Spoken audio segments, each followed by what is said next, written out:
میں آج آپ سب کو خوش آمدید کہتا ہوں. اپنے ایلائز کو، ہماری جو ایلائڈ پارٹیز ہیں ان کو، سینیٹرز کو، ایم این ایز کو، اور میں آج آپ کو خاص وجہ سے بلایا. میں یہ سمجھتا ہوں کہ آپ کو اب تک اندازہ ہو گیا ہوگا کہ میرا مقصد پولیٹکس میں آنے کا کیا تھا. کیا اس میں جس طرح پولیٹکس میں آ کے لوگ اپنی ذات کے لیے کرتے ہیں، یا پولیٹکس میں آ کے ایک ملک کو بدلنے کے لیے آیا تھا. ایک جو ہمارا کانسیپٹ نیا پاکستان کا، دراصل کانسیپٹ سمپل یہ تھا کہ ایک مقصد کے لیے پاکستان بنا تھا، اور وہ ہمارے فاؤنڈنگ فادرز نے آبجیکٹو ریزولوشن میں بڑا واضح کر دیا تھا. مثالی اسلامی فلاحی ریاست، جو کہ علامہ اقبال نے اس کو جو تصور کیا تھا بار بار، اور قائد اعظم نے جس کے لیے اپنی صحت کو پیچھے رکھ کے ملک کے لیے انہوں نے جو سٹرگل کی تھی، وہ ایک بڑا ایک خواب تھا کہ ایک عظیم ملک بنے گا، دنیا میں مثال بنے گی کہ اصل میں اسلام کے اصولوں کے اوپر کیسے ایک ملک کھڑا ہو سکتا ہے اور ایک عظیم قوم بن سکتا ہے. اور یہ جو فاؤنڈنگ فادرز تھے ہمارے، وہ سب یہ سمجھتے تھے کہ ایک دفعہ ایک نبی صلی اللہ علیہ وسلم نے مدینہ میں ایک ماڈل بنایا تھا، اصول انہوں نے سیٹ کیے تھے. پہلے ایک معاشرے کی اخلاقیات اٹھائی تھی، مورل سٹینڈرڈز اوپر کی تھیں، اور پھر وہی قوم جس کی حیثیت کوئی نہیں تھی، اس کو انہوں نے دنیا کی امامت کروایا. تو یہ ماڈل اس لیے میں واضح بار بار ریپیٹ کرتا ہوں کہ یہ سب سے کامیاب دنیا کا ماڈل ہے. کسی دنیا کی کسی لیڈر نے یہ نہیں کیا کہ ایک قوم جس کی حیثیت کوئی نہیں تھی، 15-20 سالوں کے اندر اس نے دنیا کی امامت کرنی شروع کر دی. سپر پاورز اس کے سامنے بیٹھ گئے. تو اس لیے قرآن میں اللہ کہتا ہے ان کی زندگی سے سیکھو، ان کے راستے پہ چلو، اور یہ یاد رکھیں کہ وہ رحمت للعالمین تھے. یعنی جو انسان، سب انسانوں کے لیے وہ رحمت بن کے آئے تھے. تو جو انسان ان کے راستے پہ چلے گا وہ اوپر چلا جائے گا. تو اگر آج اسکینڈینیویا کے اندر یا چائنا کے اندر وہ ان اصولوں پہ چلیں گے، وہ اوپر چلے جائیں گے. اگر یہودی جس طرح انہوں نے تعلیم کی ایمرجنسی نافذ کی تھی، اگر وہ اس تعلیم کے اوپر وہ زور دیں گے جو انہوں نے ہمیں کہا تھا کہ جب سے پیدا ہو اور جب تک قبر تک جاؤ علم سیکھو، اور چائنا جاؤ علم سیکھنے کے لیے، تو اگر یہودی کریں گے وہ اوپر چلے جائیں گے، کیونکہ رحمت للعالمین تھے، سب انسانوں کے لیے وہ آئے تھے. تو جو بھی انسان ان کے پرنسپلز پہ چلے گا وہ اوپر چلا جائے گا. یہ ہے مقصد جو 25 سال پہلے تحریک انصاف کا میں نے اناؤنس کیا تھا کہ ہم نے ایک اسلامی فلاحی ریاست بنانی تھی، جو کہ مدینہ کا ماڈل تھا. یہ بڑا امپورٹنٹ ہے، یہ جو اب سیشن ہے. یہ کیوں امپورٹنٹ ہے؟ کہ دیکھیں، اگر ایک معاشرے کے اندر ان کی اخلاقیات، ان کی موریلٹی اگر قائم ہے، آپ ایٹم بم مار کے بھی اس قوم کو ختم نہیں کر سکتے. جاپان کے اوپر 2 ایٹم بم گرے، 10 سالوں میں کھڑی ہو گئی. جرمنی کے اندر ایک بلڈنگ نہیں کھڑی تھی، وہ بھی 10 سالوں میں قوم کہاں سے کہاں پہنچ گئی، کیونکہ ان کی موریلٹی قائم تھی، ان کے مورل سٹینڈرڈز قائم تھے. تو قوم جب اس کی موریلٹی جاتی ہے، تو میں بار مثال دیتا ہوں لیبنان کی. بیروت کو ہماری زندگی میں ہمیشہ پیرس آف مڈل ایسٹ کہتے تھے. آج وہ فیلڈ سٹیٹ ہے. 75% لوگ ان کے غربت کی لکیر سے نیچے جانے لگے ہیں، جو سارے مڈل ایسٹ میں مثال دیتے تھے. اس کی کیا وجہ ہے؟ اگر آپ ان کے لوگ جو سڑکوں کے اوپر احتجاج کرنے والے نوجوان تھے، وہ کیا کہتے ہیں؟ کہ گورنمنٹ کرپٹ ہے. اور کرپشن ایک سمٹم ہے. جب آپ کی اخلاقیات ختم ہوتی ہے تو کرپشن آتی ہے. جب آپ کے پاس اخلاقی قوت ہوتی ہے تو آپ انصاف کر سکتے ہیں. قوم جس کی اخلاقیت ختم ہو جاتی ہے وہ انصاف بھی نہیں کر سکتی. وہ وہی کرتی ہے جو نبی صلی اللہ علیہ وسلم نے کہا تھا کہ بڑی قومیں تباہ ہوئیں طاقتور کے لیے کوئی کمزور کے لیے دوسرا قانون، مطلب کہ جو انصاف نہیں کر سکتی قوم وہ تباہ ہو جاتی ہے. تو یہ جو آج سیشن ہے اس کا مقصد تھا کیا؟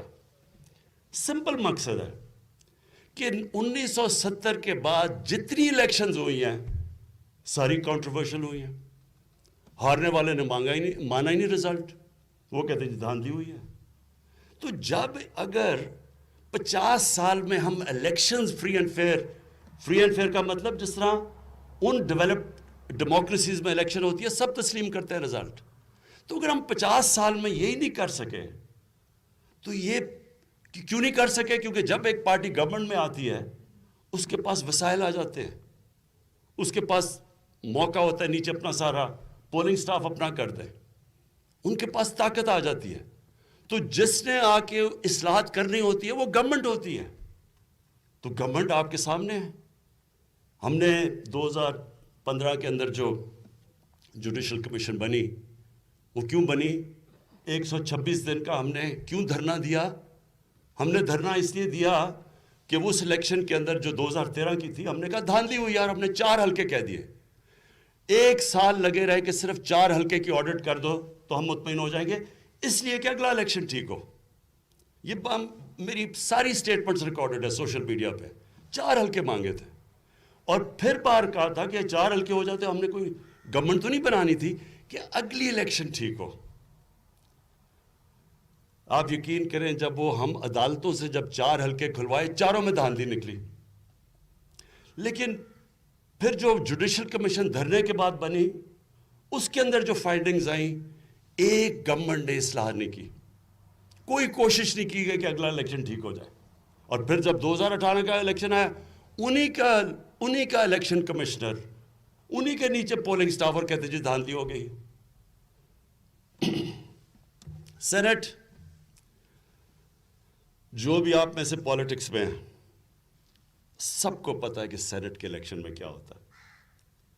وہ تو چھوڑیں، ویژولز دکھا دیے گئے، ویڈیو کلپس دکھائی گئیں کہ سینٹ کے الیکشن میں لوگ پیسے لے رہے ہیں، ایسے ٹیبل پہ بیٹھے اور ایسے ایسے نوٹ ڈالے جا رہے ہیں بیگز میں. کوئی کچھ نہیں ہوا. یہ سوچ لیں کہ یہ میں صرف اس لیے کہہ رہا ہوں کہ ہمارے ملک کی اخلاقیات کدھر پہنچ گئی ہیں کہ آپ دیکھ رہے ہیں کہ جنہوں نے جا کے پبلک کے فیصلے کرنے ہیں، جو پبلک ریپرزینٹیٹیو ہیں، وہ ایسے ایسے نوٹ ڈال رہے ہیں اپنے بیگز کے اندر اور ویژولز بھی آ جاتے ہیں. نہ الیکشن کمیشن کچھ کرتی ہے نہ گورنمنٹ کچھ کرتی ہے. اس باری پھر سپریم کورٹ کہتا ہے کہ ویریفائبل ووٹ ہونی چاہیے، جب ان کو پتا ہے کیونکہ بار بار دیکھا گیا کہ سینٹ کے الیکشن میں پیسہ چلتا ہے. کس نے اپوز کیا؟ ساری اپوزیشن پارٹیز نے اور الیکشن کمیشن نے. یعنی مجھے یہ میں سمجھنے کی کوشش کر رہا ہوں کہ اس میں ہمیں کیا فائدہ ہے.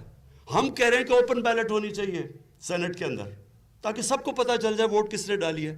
اس میں ہمارا فائدہ کیسے تھا؟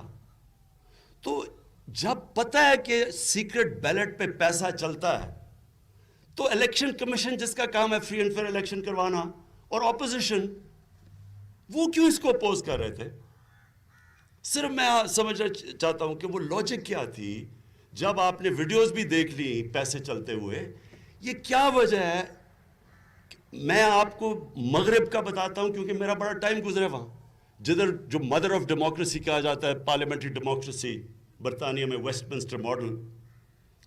آپ تصور نہیں وہاں کوئی کر سکتا اس طرح کی چیز. جو ان کی ڈیموکریسی ہے اس کی بیسس مورالٹی ہے. اگر ان کی ڈیموکریسی آج چل رہی ہے تو ان کے مورل ویلیوز ہیں جو ڈیموکریسی کو چلاتے ہیں.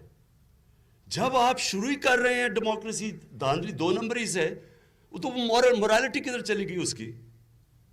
تو جب آپ کو پتا تھا، میں آج بھی مجھے نہیں سمجھ آئی کہ یہ اپوزیشن جب ان کو پتا تھا ان کے دور میں ہمیشہ پیسہ چلتا ہے سینٹ کے الیکشن میں، انہوں نے کیوں اس کی مخالفت کی؟ اور الیکشن کمیشن اس نے کیوں مخالفت کی؟ پھر اب ای وی ایمز، یہ ای وی ایمز کوئی ہم نے ایک دن فیصلہ نہیں کیا. ہم نے ساری رپورٹ دیکھی 2015 کی جو جوڈیشل کمیشن کی رپورٹ آئی تھی، اس میں ڈیٹیلز دیکھی کہ کدھر کدھر انہوں نے کتنے طریقے تھے اس رپورٹ میں، اگر آپ پڑھیں کہ کدھر کدھر دھاندلی ہوتی تھی، بیگز کیسے کھلے ہوتے تھے، ڈبل سٹیمپس کیسے لگتے تھے. تو وہ جب رپورٹ ساری سٹڈی کی تو اس میں پتہ چلا کہ زیادہ تر دھاندلی ہوتی ہے جیسی پولنگ ختم ہوتی ہے اور رزلٹ اناؤنس ہونے کے بیچ میں. ڈبے کئی دفعہ بدلے جاتے ہیں، راستے میں وہ جا رہا ہو، ہر قسم کی چیزیں. یہ عدالت کے اندر آئی تھی جب کہ جوڈیشل کمیشن بیٹھی تھی. تو اس کو سٹڈی کر کے ہم نے فیصلہ کیا کہ اس کا طریقہ ایک ہی ہے، ای وی ایم مشینز لے آؤ. کیونکہ ای وی ایم مشین سے کیا ہونا ہے، جیسے الیکشن ختم ہو سیدھا رزلٹ آ گیا. کسی نے چیک کرنا ہے تو پیپر ٹریل پڑی ہوئی ہے. تو وہ تو ہم نے بڑا یعنی ایک دم فیصلہ نہیں کیا.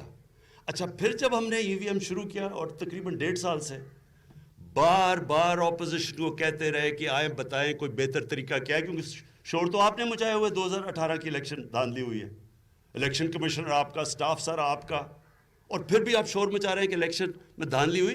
تو بتائیں تجویز کیا ہے. 1.5 سال سے انہوں نے کبھی بھی نہ گورنمنٹ کی مدد کی، نہ کوشش کی، نہ انہوں نے کوئی بتایا اپنی کوئی تجویز کیا ہوگی، بائیکاٹ کرتے رہے. اب میں سوال پوچھتا ہوں کہ تجویز آپ نے دینی نہیں ہے، ساری الیکشن 50 سال سے کنٹروورشل ہے، ایک گورنمنٹ وہ لے کے آ رہی ہے ای وی ایم مشینز، اس میں ہمیں کیا فائدہ ہے؟ جس طرح کے سینٹ کے الیکشن کی اوپن ووٹنگ سے ہمیں کیا فائدہ ہے؟ ای وی ایم مشین ہے کیا؟ بیسکلی یہ ہوتا ہے جس طرح ایک کیلکولیٹر ہوتا ہے کہ ووٹ ساری پنچ کی، جیسے الیکشن ختم ہوئی دبایا رزلٹ آ گیا، کسی نے چیک کرنا ہے پیپر ٹریل آپ کے سامنے ہے. یہ بڑی سوچ سمجھ کے ہم لے کے آئے تھے کہ اس سے ساری کنٹروورسی ختم ہو جائے گی. کس نے اپوز کیا؟ ساری اپوزیشن نے. اور پھر الیکشن کمیشن کا کیا کام تھا؟ وہ اس کے خلاف شروع ہو گئے پروپیگنڈا کرنا، اور کوئی وجہ نہیں دے رہا ہے، عجیب عجیب سی چیزیں بتا رہے ہیں کہ پتہ نہیں یہ نہ ہو جائے، پتہ نہیں بلوچستان میں بجلی نہ ہو تو کیا ہو. یعنی ہر وہ چیز. تو آج کل جو الیکشن ہے اس میں کیا ہوتا ہے؟ کبھی بتایا ہے کہ اس الیکشن کے اندر جو تھیلیاں کھلی ہوتی ہیں، جو سب کچھ ہوتا ہے، جو ڈرامہ، جو 24 گھنٹے کے بعد رزلٹ آتا ہے، ڈبل سٹیمپ لگا کے ہرایا جاتا ہے، یہ ساری چیزیں. تو اس کا کیا توڑ ہے؟ اس کا توڑ ای وی ایم مشینز ہے. اور میں آج آپ سب کو یہ کہنا چاہتا ہوں کہ دیکھیں، جب بھی آپ ایک معاشرے میں اصلاح کرنے جاتے ہیں، ریفارم کرنا چاہتے ہیں، ریفارمز کے اگینسٹ ہمیشہ ایک ویسٹڈ انٹرسٹ کھڑا ہوتا ہے. وہ ویسٹڈ انٹرسٹ جو ایک کرپٹ سسٹم کو چینج اس لیے نہیں ہونے دیتا کہ ان کا فائدہ اس کے اندر جتنے بھی جعلی ووٹس بنائے ہوئے ہیں وہ نکل جائیں گے. ساری چیزیں جو لوور سٹاف کے ذریعے یہ دھاندلی کرواتے ہیں وہ ختم ہو جائے گا. اس کے اندر وہ چیزیں آپ کے سامنے پہلی دفعہ ایک ملک میں فری اینڈ فیئر الیکشن ہو جائے گا. میں ابھی تک نہیں سمجھا کہ اس میں میری اینگل کیا ہے. اگر اوپن بیلٹ ہوتی ہے سینٹ کی، اس میں میرا فائدہ کیا؟ اگر ای وی ایم مشینز ہے اس میں ہماری پارٹی کا کیا فائدہ ہے؟ کوئی ابھی تک جواب نہیں دے سکے. لیکن نہیں کرنا. اور مجھے افسوس یہ ہے کہ الیکشن کمیشن جس کا صرف کام فری اینڈ فیئر الیکشن کروانا ہے، وہ بھی اس کے خلاف انہوں نے پوری مہم کی ہے. اس کے اوپر پہلے سینٹ کے اوپر انہوں نے جس طرح عدالت نے موقع بھی ان کو دیا کہ ویریفائبل ووٹ کر دیں، ادھر بھی انہوں نے اپوز کیا، اب بھی کر رہے ہیں. دیکھیں، میں آپ سب میری ٹیم ہے اور اپنے الائز کو بھی میں کہنا چاہتا ہوں کہ دیکھیں، یہ جو ہمارا ملک ہے نا، اس کے اندر جب تک اور میں ہم سب کی بات کر رہے ہیں، جب تک ہم اس ملک کی اخلاقیات کو نہیں اٹھائیں گے، جب تک ہم اپنی اس ملک کی آپ سب لیڈرز بیٹھے ہوئے ہیں، لیڈرز اپنی مثال سے لیڈ کرتے ہیں. ہم اگر کھڑے نہیں ہوں گے اس ملک کی اخلاقیات اٹھانے کے لیے، تو یہ کیا آپ امید لگاتے ہیں کہ پٹواری اور تھانے دار ٹھیک ہو جائے گا؟ ہمیشہ موریلٹی اوپر سے شروع ہوتی ہے. ہمارے نبی صلی اللہ علیہ وسلم نے مدینہ کی ریاست میں اپنی مثال سے ایک ملک کی اخلاقیات، مورل سٹینڈرڈز اٹھا دیے. وہاں بھی شروع میں مشکلات تھی، ادھر بھی منافقین تھے، ادھر بھی مشکل وقت تھے. لیکن یہ یاد رکھیں کہ کوئی قوم آج تک عظیم قوم بن ہی نہیں سکی جس کے اندر اخلاقی قوت نہ ہو انصاف کرنے کے لیے. ہر کوئی انصاف نہیں کر سکتا. اگر آپ کے پاس اخلاقی قوت نہیں ہے، آپ ڈیلز کرتے ہیں، آپ انصاف نہیں کر سکتے. آپ طاقتور کو قانون کے نیچے نہیں لا سکتے. آپ مافیا سے لڑ نہیں سکتے. یہ صرف آپ ان سے لڑتے ہیں اخلاقی قوت سے. اور یہ شروع ہوتی ہے کہ جب تک آپ کا الیکشن ہی ٹھیک نہیں ہوگا، جب تک وہی فری اینڈ فیئر نہیں ہوگا، جب وہی تسلیم نہیں کرے گی اپوزیشن، تو ڈیموکریسی تو شروع ادھر سے ہوتی ہے. شروع سے کنٹروورسی ہو جائے کہ جی دیکھیں ہم نے 2013 میں ہمیں پتا تھا الیکشن ٹھیک نہیں ہوا، لیکن ہم نے یہ نہیں کیا جو انہوں نے کیا. ہم نے صرف 133 نیشنل اسمبلی کی سیٹس میں 4 حلقے صرف مانگے. ہم نے کہا ان کی آڈٹ کر دیں، نہیں کی انہوں نے تو ہمیں کہا ہی کچھ نہیں. ہم ان کو کہتے رہے کہ بتائیں اگر الیکشن میں دھاندلی ہوئی ہمیں بتائیں، ہم تیار تھے. لیکن یہ مقصد ان کا چینج نہیں ہے. یہ ایک پرانے سسٹم، ایک کرپٹ سسٹم کی پیداوار ہے، اور یہ چینج نہیں آنے دیں گے. یہ چینج ہم نے لے کے آنا ہے. اور میں یہ چاہتا ہوں آپ سب کو کہ دیکھیں آپ سب سمجھیں کہ آپ ذمہ دار ہیں اس کے. یہ کوئی عمران خان کا کوئی ذاتی فائدہ نہیں ہو رہا، یہ ہم سب کے لیے، کیونکہ ہم نے اپنی آنے والی نسلوں کے لیے ہم چینج لے کے آ رہے ہیں. ہم ان کے لیے ایک بہتر پاکستان چھوڑنا چاہتے ہیں. وہ ہم کیسے کریں گے کہ اگر جب الیکشن ختم، جو الیکشن کے اندر چیزیں ہوتی ہیں ہم سب کو پتہ ہے کیا سینٹ الیکشن، میرا مطلب اس سے شرمناک چیز کیا ہے کہ سینٹ الیکشن سے پہلے ایک جناب وہ آ کے ہمارے لوگوں کو پیسے آفر کر رہا ہے اور اس کی ویڈیو نکلاتی ہے، کوئی ایکشن نہیں لیا جاتا. تو یہ قوم دیکھ رہی ہے ساری. تو ہم قوم کو جب کہتے ہیں کہ آپ کرپٹ نہ ہو اور آپ یہ نہ ہو اور آپ ٹھیک، تو وہ اوپر ہماری طرف دیکھتے ہیں. مورل ویلیوز اوپر سے نیچے آتے ہیں. تو اس لیے یہ ہم سب کا ایشو ہے. میں چاہتا ہوں کہ اس میں آپ نے پوری طرح اس کو ایک نیشنل ایشو بنا کے اس میں پوری شرکت کرنی ہے. آپ سب نے اس کو کامیاب کرنا ہے، کیونکہ یہ آپ کا مقابلہ مافیا سے ہے جو چینج نہیں آنے دیں گے. کیونکہ چینج میں ان کو پتہ ہے کہ ان کے لیے تباہی ہے. یہ نہیں چاہیں گے فری اینڈ فیئر الیکشن ہو، اس میں پیسہ نہیں چل سکے گا جس طرح یہ چلاتے ہیں. اور اس لیے انشاءاللہ یہ جو ہم کل کرنے جا رہے ہیں، اس میں سب کو چاہتا ہوں کہ آپ نے اس کو ایک اپنا پرسنل ایک جہاد سمجھنی ہے. یہ آپ اپنی ذات کے لیے نہیں کر رہے. یہ کوئی الیکشن چینج اس لیے نہیں کر رہے کہ اس میں عمران خان کو یا آپ کو کسی کو فائدہ ہے. یہ اپنے ڈیموکریسی کے لیے کر رہے ہیں، جو شروع ہی تب ہوتی ہے فری اینڈ فیئر الیکشن سے. شکریہ.